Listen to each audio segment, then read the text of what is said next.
کہ بس ظاہر میں سرسری بات، کوئی ایسا نہیں ہو کہ اس کو بہت ہی اہمیت دی جائے، اس کو بہت ہی اس میں میرے دل کے اندر اس میں بات لے لی جائے، سیریس ہی نہ ہو جائے، سنجیدہ ہی نہ ہو جائے، اس پہ اپنی رائے کسی پر ٹھونسنے کی کوشش نہ کریں، ایسا نہیں ہو کہ اپنی رائے صحیح ثابت کرنے کے لیے دلائل اور بحث و باحثے پر ہی اتر آئے. ہوتا بھی ہے نا، ہم دیکھتے بھی ہیں کتنے ایسے معاملات جو کہ اتنی زیادہ اہمیت بھی نہیں رکھتے، آرٹیکل اس میں لکھے ہوئے مل جائے کہ نہیں بات ایسی نہیں تھی، ایسی تھی، وہ فلاں جو کہہ رہا ہے اس میں یہ اور یہ غلطی ہے، اس وجہ سے وہ بات صحیح نہیں ہو سکتی. حالانکہ کوئی بڑی بات نہیں ہے، دونوں کچھ بھی ہو سکتا ہے، جس کا پورا صحیح پتہ ہی نہیں ہے، جس پہ پھر بھی شک ہی رہے گا، اس میں بحث سے کیا فائدہ. تو وہ چیز یہاں پہ منع کی جا رہی نا، اس کو مجھ سے منع کیا جا رہا ہے کہ ایسے بحث مباحثے میں مت پڑو. یہ بڑی اہم نصیحت ہے نا ہم سب کے لیے بھی، اور اس کو یاد ہی رکھنے کی ضرورت ہے. علم کے بغیر بات نہیں کرنے کی ہدایت تو ہم دیکھتے ہیں سورہ کہف کی ابتدا سے ہی ہو رہی ہے نا. پیچھے آیت نمبر 4 اور 5 کو یاد کریں، وہاں بتایا گیا تھا نا کہ اس کتاب کا ایک کام ان لوگوں کو بھی انذار کرنا ہے جو اللہ کے لیے اولاد قرار دیتے ہیں، اور ان کے بارے میں کہا گیا تھا ما لہم بہ من علم ولا لآبائہم، اور نہیں علم رکھتے اس کے بارے میں وہ اور نہ ان کے آبا، کچھ علم نہیں ہے، انہیں پتہ نہیں ہے.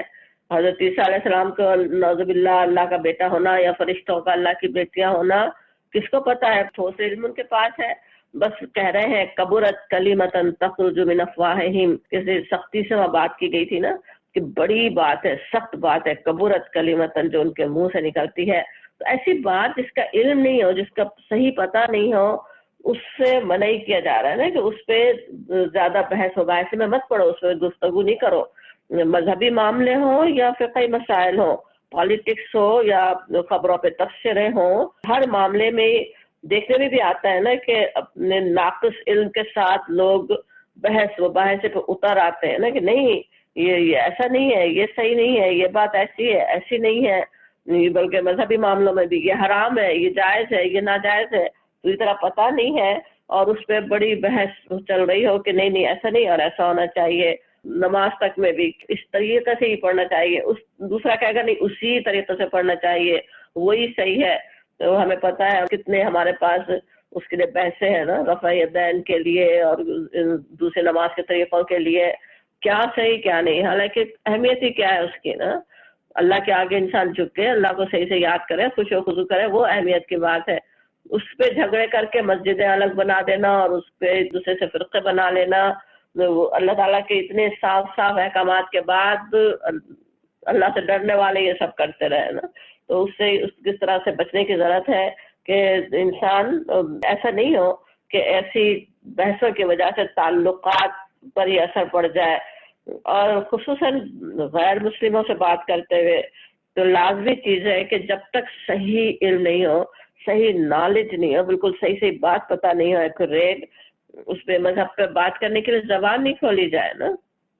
سوال بھی کوئی ٹیڑھا لے کر آ رہا ہے، اگر اس کا جواب نہیں آتا تو خاموشی اختیار کرنا زیادہ بہتر ہے غلط جواب دینے سے نا. اپنے اخلاق، اپنے کردار اور حسن سلوک سے تو ضرور دین پہنچاتا رہے انسان،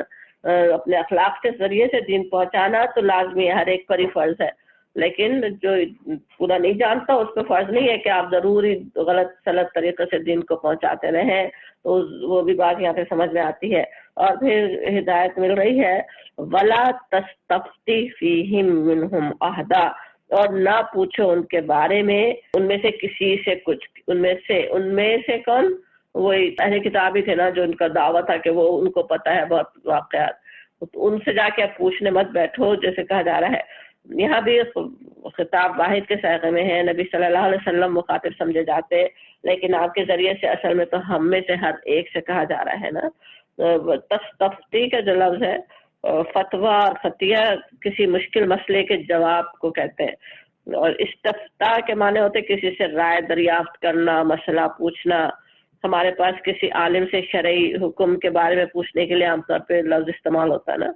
اور فیہم جو کہا جا رہا ہے ان کے بارے میں، یعنی اصحاب کہف اور ان کی تعداد کے بارے میں. اور منہم احدن، ان میں سے کسی سے بھی مت پوچھو. گویا تعداد وغیرہ کی بحث میں پڑھنے سے صاف منع کر دیا گیا، تفصیلات میں جانے سے منع کر دیا گیا. اللہ تعالیٰ نے جو بتا دی بات، جتنا واقعہ سنا دیا وہ ہمارے لیے اہم ہے، اس کے آگے تفصیلات ڈھونڈنے کی ضرورت نہیں ہے، وہ کہاں رہتے تھے، کس شہر میں تھے، کون لوگ تھے، کیا تھا، وہ سب کے ہمیں کوئی ضرورت نہیں ہے نا، اس میں پڑھو ہی نہیں، اور اس میں جتنا پڑھے تفصیلات میں جائے اتنے ہی آپس میں بحث و باعث ہوتے ہیں۔ اور پھر کہا جا رہا ہے ولا اور نہیں، تقولن، تقولن کا جو لفظ ہے تو تم کہو، یہاں بھی منع کیا جا رہا ہے نا، ولا اور نہیں، تقولن کا جو ہے بہت تاکید کے ساتھ بات ہو رہی ہے نا کہ مت کہنا، ایسا مت کہو، لشیئن کسی چیز کے بارے میں، کسی کام کے بارے میں، انی کہ تو بے شک میں، فاعل، فاعل کرنے والا، میں کرنے والا ہوں، میں کروں گا، ذالکا یہ، غدن کل۔ ایک اور ہدایت ہو رہی ہے کہ ایسا نہیں ہو کہ کسی کوئی کام کرنے کے بارے میں کہو نا آگے، ابھی آگے پھر اصحاب کہفی کی بات چل رہی ہے، ان کے قیام کی مدت کے بارے میں، لیکن پچھلی آیت میں جو ہدایت کی گئی نا کہ خواہ مخواہ ایک غیر ضروری بات کی کھوج میں نہیں لگو، اس پر کسی سے بحث نہیں کرو، اس سلسلے میں ایک اور ہدایت بھی نبی صلی اللہ علیہ وسلم اور اہل ایمان کو یہاں پہ دی جا رہی ہے کہ تم کبھی دعوے سے یہ نہیں کہہ دینا کہ میں فلاں کام کروں گا۔ ظاہر انسان نہیں جانتا کہ وہ کام کر سکے گا یا نہیں کر سکے گا، کرنا اس کے لیے ممکن ہے یا نہیں ہے۔ اب اس کے ساتھ ہمیں ویسے اگلی آیت بھی پڑھنی پڑے گی تو سمجھ میں آئے گا۔ نہیں کرو تو کہا جا رہا ہے کہ میں کل کروں گا، نہیں کرو، مگر پھر کیا ہے، اللہ مگر، این یشاء اللہ، یہ کہ اللہ چاہے، لیکن یہ کہو کہ اللہ، اگر اللہ چاہے، یعنی کوئی کام اگر حتمی طور پہ کہنا چاہ رہے ہیں کہ میں کروں گا تو انشاءاللہ کہنا ضروری ہے، یہ بات سمجھ میں آتی ہے۔ وَاذْكُرْ رَبَّكَ، اور یاد کرو اپنے رب کو، اذا نسیتا، جب بھول جاؤ، جب تم بھول جاؤ، وَقُلْ، اور کہو، عسا، عسا یعنی امید ہے، ویسے عسا کے معنی شاید بھی ہوتے ہیں، لیکن اللہ سے جب کے بارے میں ہو رہا ہو تو امید ہے اللہ تعالیٰ کر سکتا ہے، یہدینی، یہ کہ یہدینی مجھے ہدایت دے، ربی میرا رب، لِأَقْرَبَ، جو اقرب زیادہ قریب ہے، زیادہ قریب کے لیے، من ھذا، اس سے، رشدہ نیکی کی، اللہ تعالیٰ مجھے ہدایت دے سکتا ہے، اس سے زیادہ بہتر کی بھی ہدایت دے سکتا ہے میرا رب۔ تو اب یہاں پہ سمجھ میں آ رہا ہے کہ انسان کیونکہ جانتا نہیں کہ وہ کام ہو سکے گا یا نہیں، کل کا کس کو پتا ہے، کیا حالات ہوتے ہیں، زندگی تک کا بھی نہیں پتا، تو لازماً یہ ادب سکھایا گیا کہ کہو، جب کسی کام کا ارادہ کر لو، کرنا چاہ رہے ہو تو انشاءاللہ بھی کہو۔ الحمدللہ اس حکم پر مسلمان اکثر عمل کرتے بھی ہیں، بلکہ اتنا کرتے ہیں کہ غیر مسلموں کو بھی اس کا استعمال آ گیا نا، یا سننے میں آتا بھی رہتا ہے، تو لیکن دیکھنا یہ چاہیے کہ انشاءاللہ کہنا کب ضروری ہے، اور کن موقع پر بلا ضرورت بھی استعمال ہو جاتا ہے، بلکہ کہیں غلط طریقے سے بھی کہہ دیا جاتا، تو وہ بھی ہمیں تھوڑا سا غور کر لینا چاہیے۔ اب کہنا کب ہے اس آیت میں سے ہی ہمیں پتہ چل رہا ہے نا، جو کہا جا رہا ہے کہ وَلَا تَقُولَنَّ لِشَيْءٍ إِنِّي فَاعِلٌ إِذَا غَدًا إِلَّا يَشَاءَ اللَّهُ، کہ کل یعنی مستقبل میں، آئندہ کسی کام کے کرنے کے بارے میں اگر کہو تو جیسے سمجھے ہم کہہ رہے ہوں کہ وہاں میں جاؤں گی، وہاں مجھے جانا ہے، اگلے ماہ سفر کر رہی ہوں، اس طرح کا کوئی ایک کام، کوئی ارادہ ظاہر کر رہا ہوں کہ یہ مجھے کرنا ہے، تو انشاءاللہ کہنا لازمی ہے نا، کیونکہ ہم نہیں جانتے وہ ہو سکتا ہے یا نہیں۔ ایک بات جو ہو چکی ہے یا ہو رہی ہے یا بھی زیر غور ہے، سوچ رہے ہیں کہ شاید ہم اس طرح کر لیں، وہاں جانے کا سوچ رہے ہیں، میں یہ پکانے والی ہوں، اس میں ظاہر ہے ہر وقت انشاءاللہ کہنا کوئی ضروری نہیں ہے، اس کی ضرورت ہی نہیں ہے۔ اور اس کے علاوہ کوئی چیز اللہ سے چاہ رہے ہوں، اس میں بھی اللہ سے دعا کرنے کی ضرورت ہے، پراپر طریقے سے دعا کرنا چاہیے۔ اس انشاءاللہ کہنا وہاں صحیح نہیں ہے کہ انشاءاللہ ایسا ہو جائے گا، اللہ چاہے تو ایسا ہو جائے میرے لیے انشاءاللہ، اس کے بجائے یہ کہ اللہ سے دعا کریں۔ اور جو بالکل غلط طریقہ ہے وہ انشاءاللہ کہنے کا وہ ہے غلط موقع جو ہے کہنا چاہیے کہ کسی سے جان چھڑانے کے لیے انشاءاللہ کہہ دیا جائے نا۔ سوچے بہت سی مثالیں پتہ بھی ہوں گی، لیکن سمجھے بچے کی فرمائش ہی پوری کرنے کا ارادہ نہیں ہے اور جواب دے دے کہ ہاں انشاءاللہ کرتے ہیں،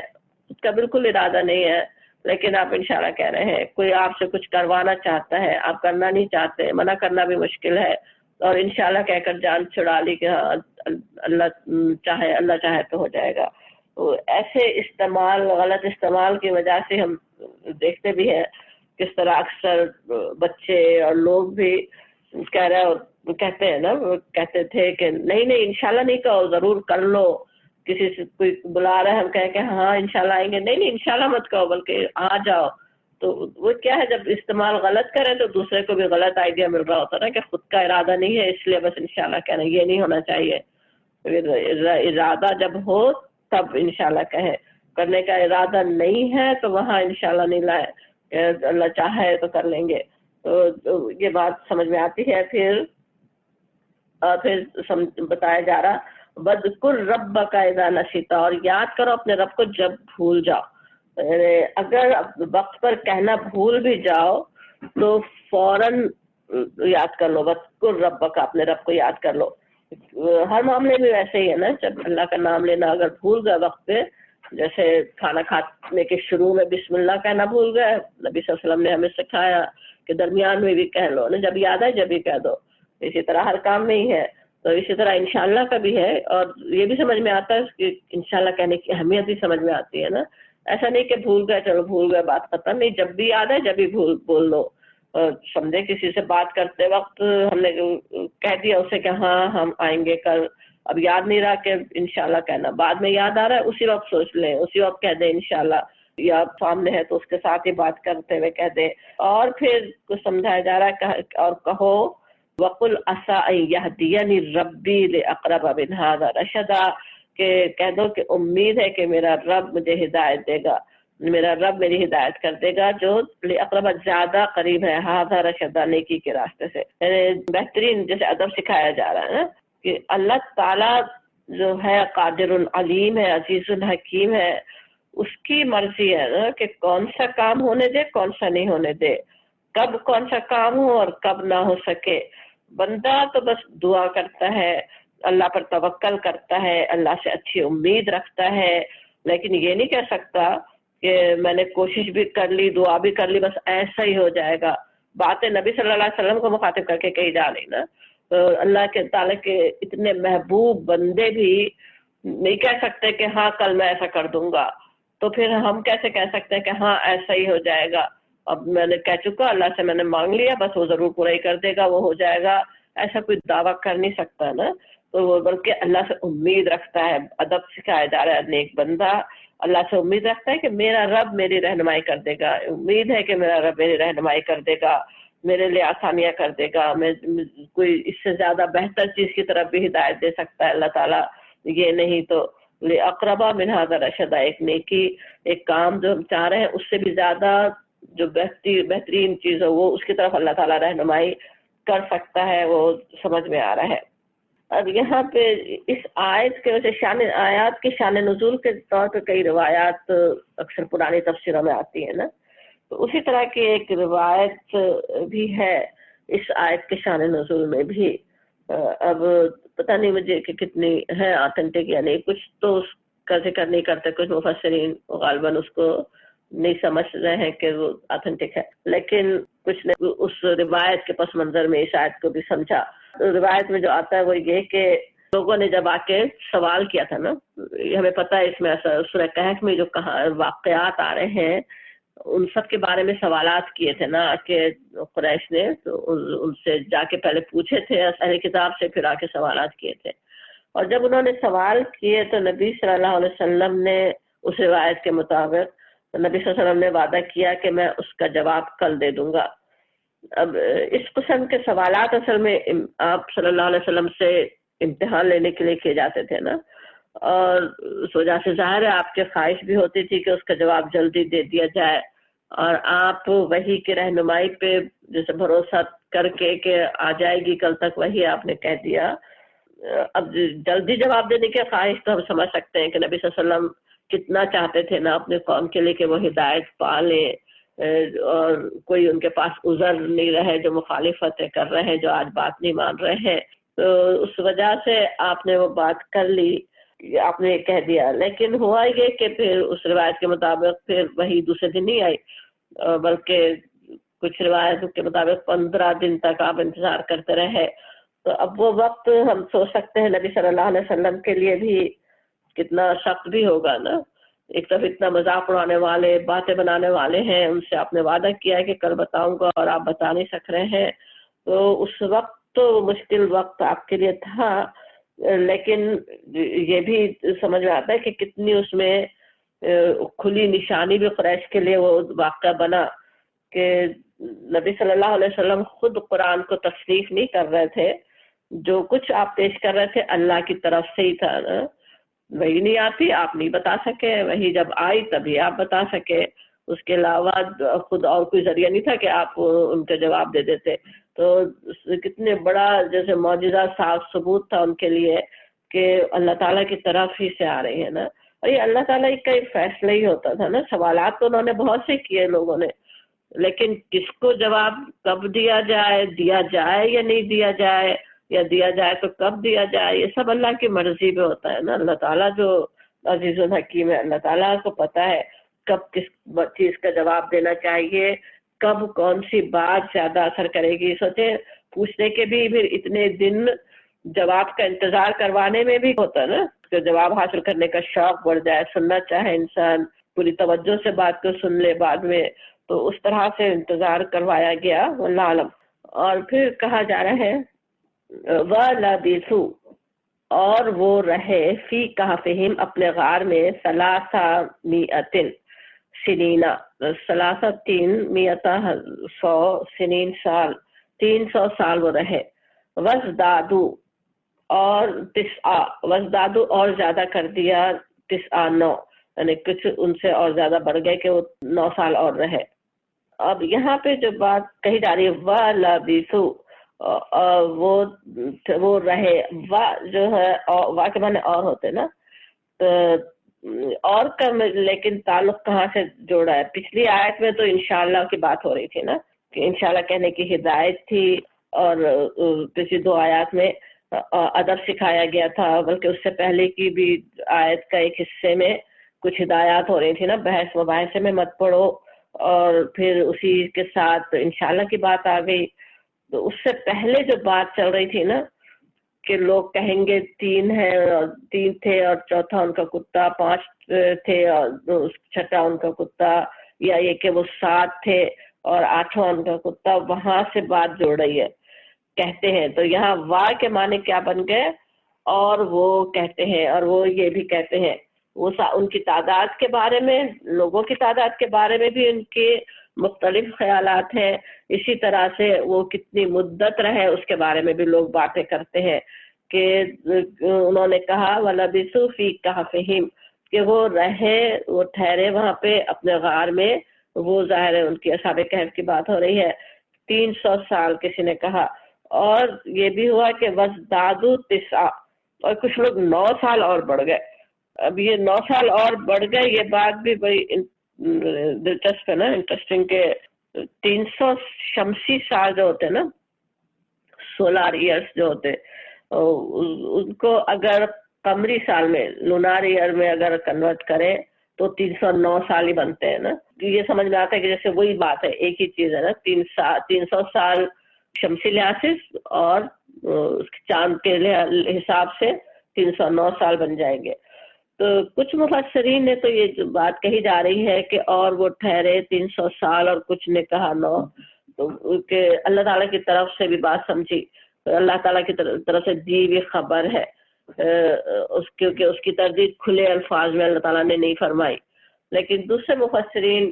اسے لوگوں کے قول کی طرح لیتے ہیں۔ یہاں کہا بھی اسی طرح ہی جا رہا ہے نا، وَلَبِثُوا، ابھی ہم نے سمجھا نا وا کے معنی کس طرح پیچھے سے تعلق جوڑ رہا ہے، لوگوں کی بات ہو رہی ہے۔ لوگ کہتے ہیں کہ وہ 300 سال رہے، اور کچھ نے 309 کہا۔ اور پھر آگے اگلی آیت میں کس طرح آ بھی رہا ہے، آیت نمبر 26 سورہ کہف ہم پڑھ رہے ہیں، قُلِ اللَّهُ، کہو اللہ، اعلم، خوب جانتا ہے، اعلم سے سنا، یہ بھی شروع ہو رہا ہے سے، زیادہ جانتا ہے، خوب جانتا ہے، بما لبثوا، کتنی مدت وہ رہے، کتنا وہ رہے، لہو غیب السماوات والارض، اس کے پاس ہے غیب، اس کے وہ جانتا ہے، اسی کے لیے ہے غیب آسمانوں اور زمین کا۔ اب سر بہی اسمے، کیا خوب دیکھنے والا، کیا خوب سننے والا، ما لہم من دونہ، ما لہم نہیں ان کے لیے، من دونہ سوائے اس کے ہی کا اشارہ اللہ کی طرف، اللہ کے سوا کوئی نہیں، من ولی کوئی کاساس، کوئی ولی، ولا اور نہیں، یشرک شریک کرتا، فی حکم ہی احدا اپنے حکم میں کسی کو، وہ کسی کو شریک نہیں کرتا۔ اب یہ کہا جا رہا ہے کہ کہو اللہ زیادہ جانتا ہے ان کے قیام کی مدت۔ اب یہ بات سمجھ میں آ رہا ہے کہ کس طرح یعنی وہ جو مفسرین سمجھتے نا کہ نہیں خبر نہیں ہے 300 سال 309 سال، تو ان کی یہ دلیل ہے کہ آگے پھر اس جملے کی کوئی پھر ضرورت نہیں رہ جاتی نا یہ بات کہنا کہ اللہ زیادہ جانتا ہے، اللہ تو بتا ہی رہا ہے، تو لیکن اللہ زیادہ جانتا ہے، اس سے مختلف بھی مدت ہو سکتی ہے، اور یقیناً اللہ ہی زیادہ جانتا ہے نا، بالکل صحیح علم، کتنے گھنٹے، کتنے دن، کتنے سیکنڈ، کتنے منٹ، ہر چیز اللہ کو پتا ہے، کتنے دیر وہ سوئے، وہ سب جاننے والا ہے۔ نہ صرف وہ جاننے والا ہے، ان کے بارے میں جاننے والا ہے، بلکہ لہو غیب السماوات والارض، آسمانوں اور زمین کے غیب، کوئی بھی چیز اس کے لیے اصل میں غیب ہی نہیں ہے، وہ تو سبھی جانتا ہے۔ جو ہمارے لیے بھی غیب ہے، وہ چیزیں جو چھپی ہوئی ہیں، جو ہم نہیں جانتے، وہ سب کچھ وہ ہے جاننے والا۔ تو یہ بات انسان کو سمجھنے کی ضرورت ہے، وہ سارے علم تو اللہ کے پاس ہے۔ یہاں بھی وہی بات سمجھ میں آتی ہے، تعداد کی بحث کوئی اہمیت نہیں رکھتی، کتنے 100 سال سوئے کوئی اس کی اہمیت نہیں ہے، اور روایات سے بھی ایسے ہی ہمیں سمجھ میں ہی آتا ہے، جو تاریخ میں بھی جو باتیں آتی ہیں نا، کئی سال کی بات سمجھ میں آتی ہے، کہیں کچھ اور، تو اس بحث میں تو پڑے تو انسان الجھ کر ہی رہ جائے نا، چاہے وہ صحیح بھی ہو بات کہ 300 سال رہے جو قمری لحاظ سے 309 بنتے ہیں، لیکن ہمیں اس کی ضرورت نہیں ہے، ہمیں تو جو بات یاد رکھنے کی ہے، جو بات ہمیں بتائی جا رہی ہے، یا ہم کسی سے بات کر رہے ہیں تو جو ہمیں کہنے کی ضرورت ہے وہ کیا ہے، قل اللہ عالم، کہہ دو اللہ زیادہ جانتا ہے، اللہ کو پتا ہے۔ کوئی آ کے کہہ رہا ہو، کوئی بات کر رہا ہو کہ وہ تو اتنے سال رہے تھے، نہیں، ہمارا جواب کیا نہیں، اللہ زیادہ جانتا ہے، وہ جو کہ پورے آسمانوں اور زمین کا غیب جاننے والا ہے۔ اب صرف ہی اسمے کہنا مبالغے کے ساتھ تعریف کا اسلوب ہے نا، کہ کیا ہی خوب ہے وہ دیکھنے والا اور سننے والا۔ اللہ تعالیٰ کے سمیع و بصیر ہونے کی نشانیاں ہر طرف پھیلی ہوئی ہے نا، جو خود اس واقعے میں بھی کیسی نشانیاں ہیں، اپنے بندوں کی دعاؤں کو سننے والا، ان کو بے خبر سلانے والا، بالکل ان کی بے خبری میں ان کی ایک ایک چیز کی دیکھ بھال کرنے والا، پھر ان کو جگا کر اس کے ذریعے سے اتنی بڑی نشانی اپنے بندوں کو دکھانے والا۔ جو سب واقعے کو پڑھیں، اس سے غور کریں تو ہمارا دل بھی پکار اٹھے نا کہ لہو غیب السماوات والارض ابصر بہ اسمع، کہ وہ وہی ہے جو کہ سب کچھ جاننے والا ہے، کیسا دیکھنے والا، کیسا سننے والا۔ اور پھر اسی سے ذریعے سے پھر اور کیا بات سمجھ میں آتی ہے، جب سب کچھ دیکھنے والا وہ ہے جس کے پاس سارے غیب کا علم ہے، تو پھر ما لہم من دونہ من ولی، نہیں کوئی ولی، کوئی اس کے سوا کارساز نہیں ہو سکتا، کوئی خبر گیری کرنے والا نہیں ہو سکتا۔ ہم میں سے ہر ایک کو سمجھنے کی ضرورت ہے، وہ ایک ہی ہے، وہی ہے نعم المولا ہے، بہترین دیکھ بھال اور خبر گیری کرنے والا، اور ساتھ ہی ولا یشرک فی حکم ہی احدا، اور وہ اپنے حکم میں، اپنی حکومت میں کسی کو شریک نہیں کرتا، سارا اختیار اس کے ہاتھ میں ہے۔ اللہ کے مقابلے میں کسی اور پر بھروسہ انسان نہیں کرے، کسی اور طرف رخ نہ کرے، اللہ کو چھوڑ کر دوسروں کی مدد پر بھروسہ نہیں کرے۔ یہ ساری باتیں سمجھ میں آتی ہیں نا، اللہ تعالیٰ کی بہترین یہاں پہ جو تعلیم جس طرح سے بیان کی جا رہی ہے، اس کی جب کسی کو وہ شریک نہیں کرتا، ولا یشرک فی حکم ہی احدا، کسی کو کوئی اختیار کسی کے پاس ہے نہیں، تو پھر کیسے انسان کسی اور کی طرف پلٹ سکتا ہے، کسی اور سے کیسے کوئی امید رکھ سکتا ہے، کسی اور سے دعائیں مانگے، کسی اور سے کوئی انسان امید رکھے کہ وہ کام آ جائے گا، خصوصاً اللہ کے مقابلے میں اگر اللہ کو چھوڑ کر کسی اور سے کیسے کوئی امید رکھ سکتا ہے۔ وہ بات سمجھ میں آ رہی ہے. اور پھر کہا جا رہا آیت نمبر 27. اب واقعہ پورا ہی ختم ہو چکا، جو تفسیر ہو رہا تھا وہ بھی ختم ہو گیا. پھر کہا جا رہا ہے آگے جو آیات آ رہی ہیں وہ بھی ویسے اصحاب کہف کے پس منظر میں بھی کسی نے سمجھا کہ اسی طرح سے ہدایت ہو رہی ہے. وَاتْلُو، اور پڑھتے رہو، ما اوحیا، جو وحی کی گئی، الیکا، آپ کی طرف. وَاتْلُو بھی واحد کے صیغے میں سنگولر، نبی صلی اللہ علیہ وسلم سے خطاب سمجھا جا سکتا، لیکن آپ کے ذریعے سے پھر ہم میں سے ہر ایک سے بھی، ہر انسان سے بھی خطاب. لیکن ما اوحیا الیکا سے سمجھ میں آتا، نبی صلی اللہ علیہ وسلم سے کہا جا رہا ہے جو آپ کی طرف وحی کی گئی، جو قرآن نازل ہو رہا ہے وہ آپ پڑھتے رہو. میں سے کتاب ربک، اپنے رب کی کتاب سے، لا نہیں، مبدلا، کوئی بدلنے والا، لکلمات ہی، اس کے کلمات کو، اس کی باتوں کو، ولن، اور ہرگز نہیں، تجیدہ، تم پاؤ گے، من دونہ، سوائے اس کے، ملتحدہ پناہ کی جگہ، کوئی پناہ کی جگہ تم نہیں پاؤ گے، کوئی ٹھکانہ تم نہیں پاؤ گے اسے چھوڑ کر. اب یہاں پہ کہا جا رہا ہے وَاتْلُو مَا أُوحِیَ.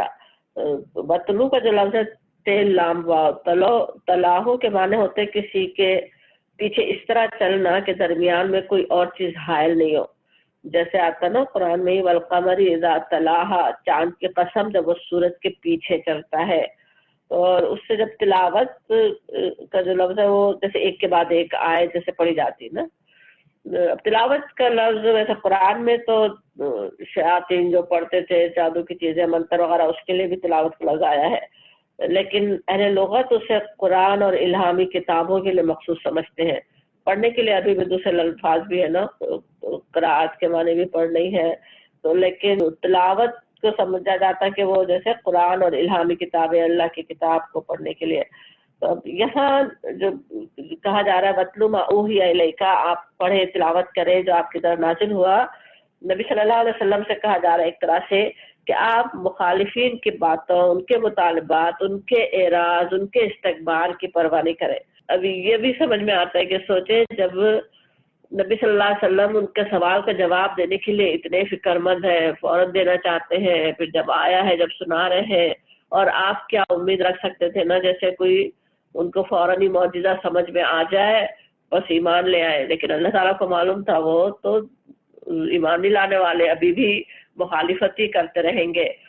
باتیں بناتے رہیں گے. آپ کو کسی تسلی کے لیے بھی کہا جا رہا ہے آپ تو بس پڑھتے رہے، آپ کا کام تو بس سنا دینا ہے، آپ سنا دیں ان کو کتاب. اور یہ بھی کہ وہ چاہے کچھ بھی کر رہے ہو، وہ کیا سننا چاہتے ہیں کیا نہیں سننا چاہتے اس کی آپ پرواہ نہیں کریں. آپ کا کام کتاب کو جو کا تو سنا دینا ہے. لا مبدل لکلماتہ، اللہ کے قوانین کو، اللہ کے کلمات کو، اس کے فرامین کو کوئی بدل نہیں سکتا. نا اللہ کے فرمان کو اگر کسی نے پیچھے ڈالا، اس کی بندگی سے ہٹا، تو پھر اس کے لیے کیا ہے وَلَن تَجِدَ مِن دُونِهِ مُلْتَحَدًا، کہ اس کے سوا پھر تم کوئی پناہ نہیں پا سکتے. ان آیات کے نزول کے وقت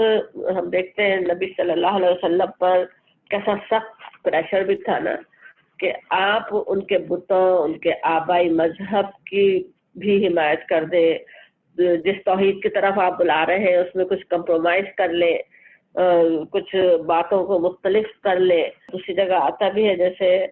سورہ یونس کی آیت ہے کہ وَإِذَا تُتْلَىٰ عَلَيْهِمْ آيَاتُنَا بَيِّنَاتٍ، جب ہماری آیات صاف صاف ان کو سنائی جاتی ہے، قَالَ الَّذِينَ لَا يَرْجُونَ لِقَاءَنَا، کہ وہ لوگ جو ہمارے سامنے حاضر ہونے کی توقع نہیں رکھتے، کہتے ہیں اِتِّی بِقُرْآنٍ غَيْرِ هَٰذَا أَوْ بَدِّلْهُ، کہتے ہیں کہ اس کے بجائے کوئی اور قرآن لاؤ یا اس میں کچھ ترمیم کرو. اس وقت کی بات تھی، لیکن کفار کا ہر وقت یہی مطالبہ ہو رہا ہوتا نا، پریشر ہوتا ایک طرح سے، مسلمانوں پہ بھی یہ پریشر ہو رہا ہوتا کہ جو جیسا وہ چاہتے اس طرح سے اسلام بنا دیا جائے، کچھ چیزیں اسلام کی بدل دی جائیں تو ان کو بھی پسند آ جائے، ان کو بھی اچھا لگنے لگے. یہاں پہ صاف صاف منع کیا جا رہا ہے نا. اور نبی صلی اللہ علیہ وسلم تو ظاہر ان کی باتوں میں آنے والے نہیں تھے، یہ تھوڑی تھا کہ نبی صلی اللہ علیہ وسلم یہ کرنے والے تھے اس لیے آپ کو یہاں ہدایت ہو رہی ہے. کہ آپ تو نہیں بدلے کتاب، آپ جدوں کی تو ان کو سنا دے کتاب. بات یہ نہیں ہے نا، لیکن اصل بات کے غلط مطالبات اس طرح کے کرنے والوں کو اصل میں جواب دیا جا رہا ہے، انہیں مایوس کیا جا رہا ہے کہ ایسا کچھ ہونے والا نہیں ہے نا. بعد میں آنے والے کمزور اہل ایمان کو بھی مضبوط کیا جا رہا. ہم میں سے ہر ایک سے کہا جا رہا ہے کہ اللہ کا دین جیسا ہے اسی طرح لوگوں تک پہنچا دو، ان کے خاطر دین کو مت بدلنے بیٹھو، اس کے دین کو مت بدل ڈالو. اب اصحاب کہف کے واقعے کے فوراً بعد قرآن کی تلاوت کی بات جو آ رہی ہے وَاتْلُ مَا أُوحِیَ، اس سے اسکالرز یہ بھی سمجھتے ہیں، بلکہ کہنا چاہیے کہ اشارہ لیتے ہیں کہ آج قرآن ہمارے لیے ہماری اسی طرح سے حفاظت کرنے والا ہے جیسے کے لیے غار نے ان نوجوانوں کو پناہ دی تھی نا. اگر سوچے فتنوں کے دور میں جب مسلمان رہنا مشکل تر ہوتا چلا جائے، آج کے دور میں بھی یہی ہو رہا ہے نا. الحمدللہ اللہ کا احسان ہے، ہم ایسے کچھ خوش قسمت لوگوں میں سے ہیں، لکی لوگوں میں سے ہیں جن کے لیے اتنا مشکل نہیں ہے. اس کا ہمیں بہترین شکر کرنا چاہیے. ورنہ آج کی دنیا میں بھی کتنا لوگوں کے لیے مشکل ہو رہا ہے نا، بلکہ کچھ لوگوں کے لیے تو بالکل وہی صورتحال ہے نا. خصوصاً چائنا کے مسلمانوں کو سوچے، انڈیا کے سوچے. حدیث میں کیفیت آتی ہے نا، ہاتھ میں انگارے لینے کے برابر ہو جائے اسلام پہ قائم رہنا، تو بالکل وہ حالت ہے نا. تو ان سب میں کتنی پریشر ہو، کیسے حالات ہو. کہا یہ جا رہا ہے کہ پناہ دینے والی چیز کیا ہے؟ اللہ کی کتاب ہی ہے نا. تو اب دیکھتے بھی پیارے نبی صلی اللہ علیہ وسلم ہجرت کے وقت بھی آپ کس طرح قرآن کی تلاوت کرتے ہوئے وہ سارے جو آپ کے خون کے پیاسے آپ کے گھر کا محاصرہ کیے ہوئے بیٹھے تھے، ان سے آپ کے بچاؤ کس طرح سے ہوا. اللہ کی آیات پڑھتے ہوئے آپ ان کے درمیان سے نکل آئے، کوئی آپ کو دیکھ تک بھی نہیں سکا. تو قرآن کی آیات اس طرح حفاظت کرنے والی ہے، وہ سمجھ میں آتا ہے کہ کیسی پناہ گاہ ہے جیسے ہمارے ایک سچے مومن کے لیے، ایک مسلمان کے لیے نا. قرآن کے احکامات پر اگر انسان چلتا رہے، اپنی زندگیوں پہ نافذ کر لے، تو گویا وہ جیسے سب سے بڑی پناہ گاہ ہمارے لیے ثابت ہو سکتے ہیں. اور اس کے مقابلے میں اگر قرآن کے احکامات کو پس پشت ڈال دیا تو پھر جیسے کہا جا رہا ہے وَلَن تَجِدَ مِن دُونِهِ مُلْتَحَدًا، اور ہرگز تم نہیں پا سکتے اس کے سوا کوئی پناہ اور نہیں ملنے والی ہے. آیت نمبر 29 سے پھر کہا جا رہا ہے سورہ کہف کی ایک اور ہدایت ہو رہی ہے اسی کے ساتھ پھر نا وَاصْبِرْ نَفْسَكَ، اور روکے رکھو اپنے نفس کو، مع الذین، ساتھ ان لوگوں کے، یدعون، جو پکارتے ہیں، ربہم، اپنے رب کو، اپنے پروردگار کو، بالغداوتی، صبح، والعشی، اور شام کو، ویریدون، اور چاہتے ہیں، وجہہ، اس کا چہرہ، یعنی اس کی رضامندی. ہو کا اشارہ اللہ کی طرف، اللہ کی رضامندی چاہتے ہیں. ولا، اور نہیں، تعود جیسے پلٹا لینا، عیناکا، آنکھیں تمہاری، انہم، ان سے، تریدو، طلبگار ہو، تم چاہتے ہو، زینت الحیات الدنیا، زندگی کی آرائش، ولا تطع، اور نہ اطاعت کرو، من اغفلنا، جس شخص کو ہم نے غافل کر دیا، قلبہ، اس کا دل، ذکرنا، اپنی یاد سے، ہماری یاد سے، واتبع ہواہ، اور پیروی کی اس نے اپنی خواہش کی، وکان امرہ فرطا، اور وہ ہے اپنے کام میں حد سے بڑا ہوا. اب یہ آیت خاصی غور کرنے والی ہے اگرچہ ٹائم کم ہے. تو وَاصْبِرْ نَفْسَكَ جو کہا جا رہا ہے، صبر کے ساتھ اپنے آپ کو روکے رکھو، صبر کرو. صبر کے معنی ویسے روکنا، ٹھہرانا ہوتا ہے نا. اپنے آپ کو کے ساتھ لگائے رکھو. کس کے ساتھ؟ وہ جو اللہ کو پکارنے والے ہیں، دن اور رات اللہ کو پکارنے والے ہیں. پیچھے ہم نے دیکھا تھا اصحاب کہف نے بھی جو اتنا بولڈ اسٹیپ لیا نا کہ پوری قوم کے خلاف کھڑے ہو گئے. اب انہیں اس کی ہمت کیسے ہوئی تھی؟ وہ کچھ ساتھی تھے نا، کچھ لوگ تھے آپس میں، اہل ایمان تھے. ایک دوسرے سے ہی انسان تقویت حاصل کرتا ہے نا. اس کے اردو میں کتنے محاورے ویسے یہی بات سمجھا رہے ہوتے، ایک اور ایک 11، ایک سے دو بھلے. تو کس طرح طاقت بن جاتی ہے نا، جس طرح دو بھی لوگ ہو جائے، ایک اور ایک بن جائے تو جیسے 11 جتنی طاقت آ جائے. تو جو کام ایک انسان نہیں کر سکتا وہ دو مل کر سکتے ہیں، ایک ٹیم بن جائے تو کر سکتے ہیں، مل کر سکتے ہیں. تو ایک دوسرے کے اور ساتھ مل کر چلنا ہو نہیں سکتا جب تک کہ صبر کی صفت نہیں ہونا. صبر کرنا آتا ہو، ایک دوسرے کو ساتھ لے کر چلنا آتا ہو، مختلف مزاجوں اور طبیعتوں کے ساتھ ڈیل کرنا آتا ہو، تبھی یہ ہو سکتا ہے نا. ان آیات کے نزول کے وقت نبی صلی اللہ علیہ وسلم پر جو آگے بڑھ کر ایمان لانے والوں میں سے ہم دیکھتے ہیں جو لوگ تھے، کون کون تھے نا، حضرت بلال، حضرت صہیب، حضرت عمار، حضرت خباب بن ارت اور عبداللہ ابن مسعود جیسے صحابہ، اور غریب لوگ تھے نا، یہ کچھ تو آزاد کردہ غلام تھے یا جیسے قریش میں سے نہیں ہے، غریب لوگ ہیں. ان لوگوں پر اعتراض کرتے تھے نا قریش. اب قریش کا ہمیں پتہ ہے کس طرح وہ خود بہت ہی معزز قبیلہ سمجھا جاتا تھا. بنی ہاشم تو اس میں سے بھی بہت ہی معزز قبیلہ تھا نا. تو اب وہ جو قریش کے مغرور سرداران تھے وہ نبی صلی اللہ علیہ وسلم سے مطالبہ کرتے کہ ہم تمہاری بات سن کیسے سکتے ہیں، تمہارے پاس تو ایسے لوگ نعوذ باللہ ان کی نظر میں وہ کوئی سیکنڈ کلاس سٹیزن ہو، کوئی بہت ہی نیچے طبقے کے لوگ ہوں، ان کے ساتھ ہم کیسے بیٹھ سکتے ہیں، تمہاری بات سننے ہم کیسے آ سکتے ہیں، پہلے ان کو ہٹاؤ، جیسے وہ کہتے تھے نا. وہ پریشر نبی صلی اللہ علیہ وسلم پر پریشر ہوتا تھا. شیطان کی یہ بھی کوشش ہوتی ہے نا کہ انسانوں میں ایسی تفریق ڈال کر انہیں کمزور بنا دے، ایک دوسرے سے الگ کر دے، دو فرقے بن جائے. اب یہاں خطاب تو ہو رہا ہے نبی صلی اللہ علیہ وسلم سے، لیکن ہمیں پتہ ہے نبی صلی اللہ علیہ وسلم کبھی بھی یہ کرنے والے بھی نہیں تھے. آپ خود ہی ان کی قدر کرنے والے تھے نا، ان صحابہ کرام کی جو اتنے آگے بڑھ کے جو ایمان لائے، جنہوں نے اتنی اذیتیں اٹھائی ایمان لانے کے لیے. نبی صلی اللہ علیہ وسلم خود بھی ان سے نظر نہیں ہٹانے والے تھے. لیکن یہاں یہ بات سنائی جو جا رہی ہے وہ ایک تو خاص طور پہ ان کو سرداران قریش کو سنانا کا مقصود ہے نا کہ وہ لوگ جو کوئی اپنے آپ کو کوئی بڑی چیز سمجھے ہوئے ہیں، ہم کیسے بڑے قبیلے سے تعلق رکھتے ہیں، ہماری کیا ٹھاٹ بات ہے، کیا شان و شوکت ہے.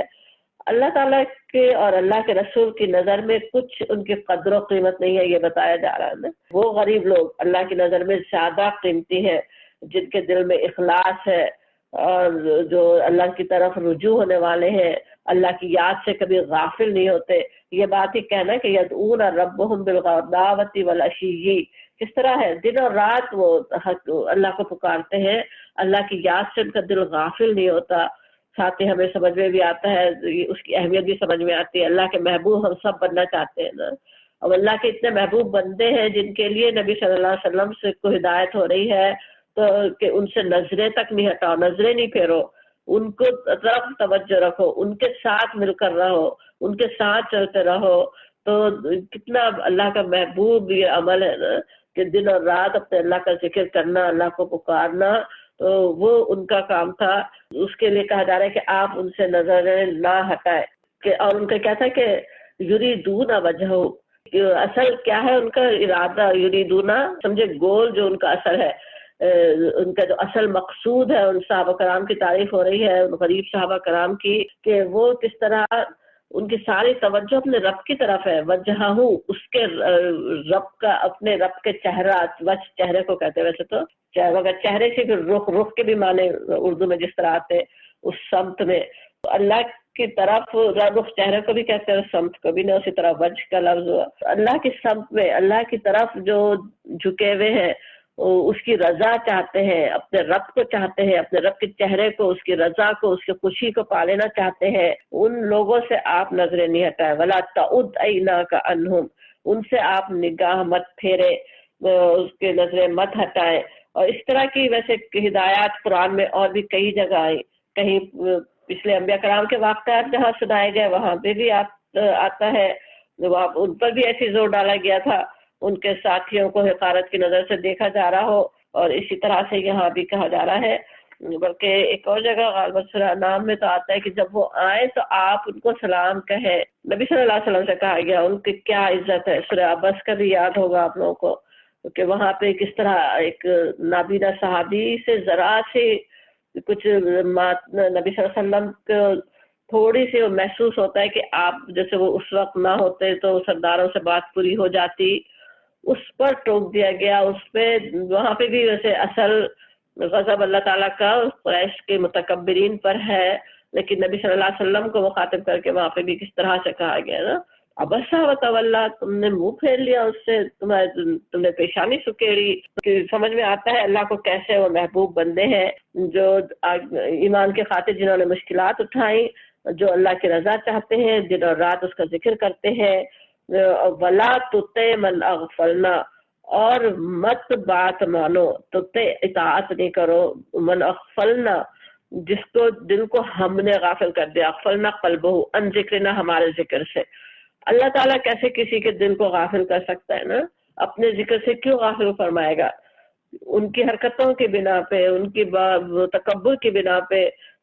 جو سننا نہیں چاہتے اللہ تعالیٰ بھی ان کو غافل کر دیتا ہے نا، اور ان کے لیے کہا جاتا آپ ان کی بات مت مانیں، ولا تطع۔ اب تو یہ سمجھ سکتے ہیں نبی صلی اللہ علیہ وسلم ان کی اطاعت تو نہیں کرنے والے تھے کبھی بھی، لیکن تطع کا مفہوم بھی سمجھ میں آتا، اطاعت کا مفہوم بھی سمجھ میں آتا۔ صرف یہی بات نہیں ہوتی کہ کوئی کچھ حکم دے رہا اور وہ مان لے وہ اطاعت ہے، بلکہ صرف کسی کی خواہش ہے، کوئی لوگ ایسے کہیں گے اس وجہ سے ہم اپنا رویہ بدل دیں تو وہ بھی انہی کی اطاعت ہوئی نا۔ سوچیں آج ہم سوچیں کہ اگر ہم خاص ایک سمجھے کسی اللہ کے حکم کی ہم پیروی کرنا چاہ رہے ہیں اور یہاں رہتے ہوئے اس حکم کی پیروی کریں، لوگ کیا کہیں گے، کیسا مذاق بنے گا، اس کی وجہ سے ہم حکم میں تبدیلی کر دیں تو کیا ہے، ہم نے دوسروں کی اطاعت کر لی نا، اللہ کے دشمن ہے جو کفار ہیں ان کی بات مان لی، ان کی خاطر کر دیا۔ کوئی کچھ کہے گا کہ ان کی طرف سے کچھ پریشر ہو رہا ہے، کسی کی ناراضی کا ہی ہو رہا ہے، سمجھے اپنے گھر والوں تک کے بھی کوئی ناراض ہو جائے گا اللہ کے کسی حکم کے ماننے کی بنا پہ، اس کی وجہ سے ہم اس کام کو چھوڑ دیں، اللہ کی پسندیدہ کام نہ کریں اور ان کی پسند کا کام کرنا چاہے تو وہ کیا ہے، ان کی اطاعت ہو رہی۔ اور کہا جاتا ولا تطع من اغفلنا قلبہ عن ذکرنا، جو اللہ کے یاد سے غافل ہے اس کی بات مت مانو تم نا۔ ہمیں عام معاملات میں بھی سمجھنے کی ضرورت ہے ہر وقت ہی کہ جو اللہ کی یاد سے بالکل غافل ہو، بے خوف ہے، اور اس کا پھر ہوتا بھی کیا ہے، جس طرح آگے آ رہا ہے نا واتبع ہواہ، جو اللہ کی یاد سے غافل ہو تو پھر شیطانی اس پہ مسلط بھی ہو جاتے ہیں نا، اپنی خواہش نفس کی پیروی اختیار کر لیتے ہیں نا۔ تو جس نے واتبع ہواہ، جو اپنے نفس کے پیچھے جا رہا ہے، ایک طرف دیکھیں وہ لوگ ہیں جو یریدون وجہ، جو اللہ کے چہرے کو ڈھونڈ رہے ہیں، اللہ کی رضا کو ڈھونڈ رہے ہیں، اور جو دن اور رات اللہ کا ذکر کرتے ہیں۔ بالکل اس کے اپوزٹ لوگ بھی ہیں جو پریشر ڈالتے ہیں، جو ذکر اللہ کے ذکر سے غافل، اپنے نفس کے پیچھے بھاگ رہے ہیں، اپنے نفس کے پیچھے دوڑ رہے ہیں۔ وَقَانَ أَمْرُهُ فُرُوتًا، اور جن کا کام فروتا کہیں تو فرتا ہوتا ہے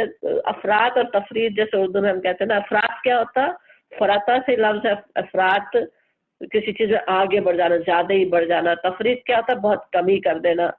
تو اعتدال پہ رہنے کے بجائے، صحیح کام کرنے کے بجائے، صراط مستقیم پر چلنے کے بجائے جو افراد و تفرید کر رہے ہیں، جو صحیح راستے پر نہیں چل رہے ہیں، کہیں اپنے نفس کے لیے، کہیں تو کچھ کام بہت زیادہ کر رہے ہیں، کہیں جو کام کرنا چاہیے وہ کر نہیں رہے ہیں، اس میں کمی کر رہے ہیں، تم ان کی پیروی نہیں کرو۔ اب یہ بات یہاں پہ نبی صلی اللہ علیہ وسلم سے کہی گئی ہو، لیکن یہ آیت مجھ سے اور آپ سے ہر ایک سے یہ بات کہہ رہی نا، اس ہدایت کو اپنے پلے میں ہمیں باندھ لینے کی ضرورت ہے۔ کیا دو ہدایات ہے نا، وَاصْبِرْ نَفْسَكَ، ان لوگوں سے دوستی میت اختیار کرو، ان لوگوں کی دوستی اختیار کرو جو اللہ کو پکارتے ہیں، جو اللہ سے ڈرتے ہیں، جو دن اور رات اللہ کا ذکر کرتے ہیں، اور ان لوگوں کی بات مت مانو جو اللہ سے غافل ہے، جن کا دل میں اللہ کی یاد ہی نہیں ہے، جو اپنے نفس کے پیچھے بھاگ رہے ہیں، جو افراط و تفرید کا شکار ہے، جو صراط مستقیم سے بھٹکے ہوئے ہیں، تم ان کے پیچھے مت، ان کے اطاعت مت کرو، ان کی مرضی پہ مت چلو۔ یہ ہدایت انشاءاللہ ہم پورے کرنے والے ہوں اپنی زندگیوں میں، اور اپنا ہی ہمارا ہی اس میں ہی فائدہ ہے نا۔ تو آخر دعوانا الحمدللہ رب العالمین۔